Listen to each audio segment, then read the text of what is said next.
Wait, what if I tell you that you don't really need a laptop? Yes, if you are very passionate about robotics, IoT, and building things using this board Arduino, but you don't have a laptop, that's not an issue anymore towards your journey into robotics.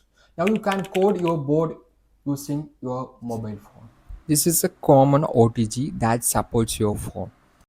Also connect Arduino cable which helps to send code to your Arduino.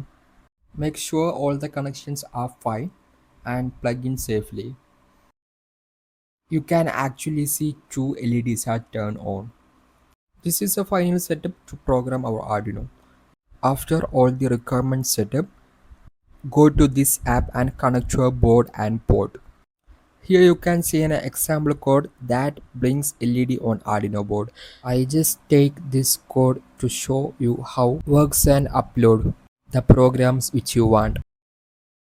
Here you can see I just uploaded my code by tapping on the upload button. Here you can see our LEDs are blinking. This is a simple setup idea that you ever had.